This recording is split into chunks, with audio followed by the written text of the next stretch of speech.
Imagine if Occupy protesters were waving Chinese flags and calling for President Xi to liberate them from the United States. Wouldn't that be suspicious? Wouldn't it at least raise some eyebrows and probably discredit them? Well, that scenario is exactly what's happening in Hong Kong.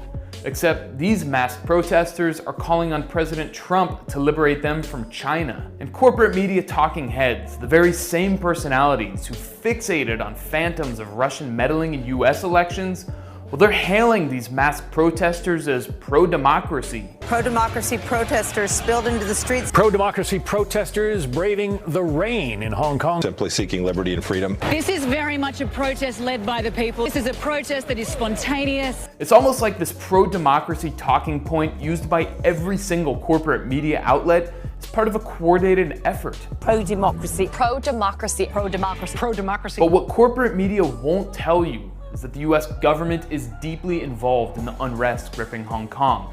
Now, obviously, there's no way the United States can mobilize thousands upon thousands of protesters, but what it can do, and indeed does, is groom protest leaders ahead of time, so when an opportunity arises, the US is in position to redirect popular discontent to suit its own interests instead of the masses of protesters. Cynical stuff, huh? This is Joshua Wong. He's hailed in US media as the fresh face, the poster boy of Hong Kong's democracy movement. Netflix even made a documentary showcasing him as a hero. But what they don't tell you is that Wong works hand in hand with the US government. He's met with top neoconservative senators like Marco Rubio and Democratic Party elites like Nancy Pelosi. Wong testified on Capitol Hill, thanking Congress, not for the money it gave him, but for standing on the side of freedom. I hope historians will celebrate the United States Congress for having stood on the side of Hong Kongers, the side of human rights and democracy. God bless Hong Kong. Thank you. Wong was even caught on camera meeting with a political counselor from the US Embassy in Hong Kong. He received money from the National Endowment for Democracy, or NED, what was created during the Reagan administration. In the words of co-founder Alan Weinstein, a lot of what we do today was done covertly 25 years ago by the CIA. And that's just scratching the surface of Wong and his fellow schemers' ties to the US government. This is Jimmy Lai. He's worth hundreds of millions of dollars, and he's often called the Rupert Murdoch of Hong Kong. Lai is a central figure in the protest movement. He uses his tabloid media empire called Apple Daily, the biggest in Hong Kong, to promote the protest. The content is outright racist and xenophobic against mainland Chinese. Ironic considering Lai grew up on the mainland and came to Hong Kong as a kid to make his fortune. This full-page ad called pregnant women from mainland China locusts who are invading Hong Kong to steal resources. It's Hong Kong's version of the American right-wing trope about pregnant women pouring across the border to deliver so-called anchor babies in the US. Anchor babies marching down the street because they want their parents to stay in our country. And like Joshua Wong, Jimmy Lai is tight with Washington. This summer, he came to the US to meet with Mike Pence, Mike Pompeo, and John Bolton, the most hawkish members of the Trump administration. This information isn't talked about in US media, but it shouldn't be a surprise. It's not like the protesters are trying to hide their affinity for the United States. In September, thousands of demonstrators waving American flags marched to the US consulate to make their demands heard. Not to the Hong Kong government, not to Beijing, but to Washington. Those demands happen to be the same ones that Marco Rubio is pushing for. Still not convinced the West is playing a major role in Hong Kong's protest?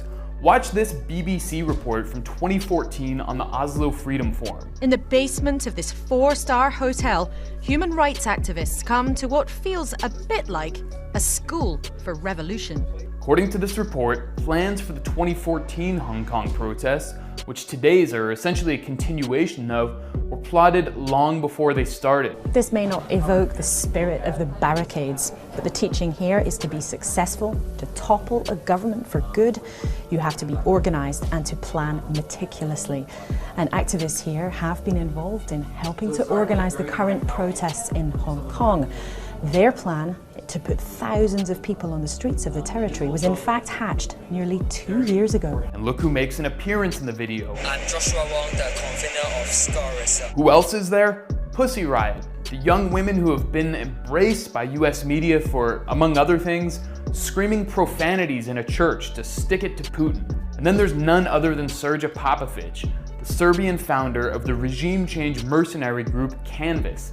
Canvas has taken money from the US government and reportedly from the CIA to train untold thousands upon thousands of young people to topple governments around the world that the United States deems adversarial. One of the better known Canvas trainees is Venezuelan coup frontman Juan Guaido. In other years, figures like Raed Saleh, face of the White Helmets, appeared to form. White Helmets are the propaganda arm of Al-Qaeda in Syria and are funded by the US State Department. The Oslo Freedom Forum is a who's who of regime change operatives, a clown car of charlatans, hucksters, and outright frauds. Past guests include Bill Browder, who stole hundreds of millions of dollars from Russia and renounced US citizenship to avoid paying taxes. In 2010, longtime Venezuelan opposition leader and convicted felon Leopoldo López spoke, and the Oslo Freedom Forum itself was founded by López's cousin Thor Halvorsen. Sounds like the Hong Kong protest leadership is part of an organic and grassroots movement, right? But what about the issue of police violence? Even if the protests are largely funded by the United States, that doesn't give cops an excuse to crack skulls. Well, judging by the huge amounts of video, the violence in Hong Kong has been initiated and mostly carried out by protesters. When they occupied the airport, they took a journalist captive and took turns beating him unconscious for hours. Then, when he was finally being carted away on a stretcher, one protester ran up and struck him with an American flag. Or how about this video of protesters clashing with outnumbered police? How would cops react here in the United States? I think it's a safe bet that American police would have zero tolerance and would have shot and killed the protesters. The one time Hong Kong police did open fire, well, that was shown endlessly in Western media. What they didn't show is that the rioters were assaulting police and citizens just before that. I'm not arguing as justification for the shooting, but it begs the question why corporate media is only showing the reaction and not the action. Seems like propaganda to me. In fact, police overreaction is actually what the protesters are hoping for.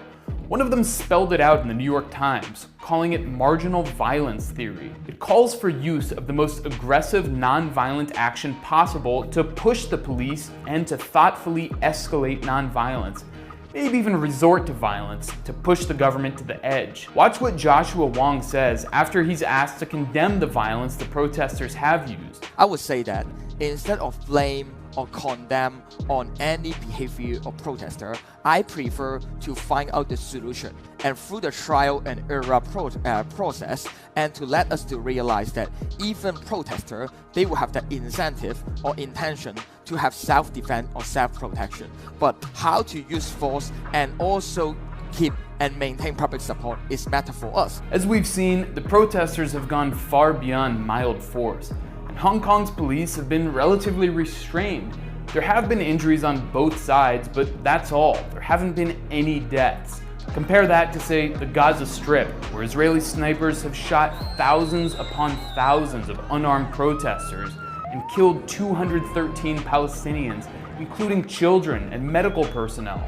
So let's call what's happening in Hong Kong what it is. It's not a pro-democracy movement. It's a US government trained and funded violent separatist movement run by operatives that exploit the plight of Hong Kong's youth to enrich oligarchs and destabilize China. All in all, either the Hong Kong protest leaders are part of an international group of billionaire-funded regime change operatives led by the United States government as part of a Cold War agenda, or Donald Trump is actually a great liberator of Hong Kong.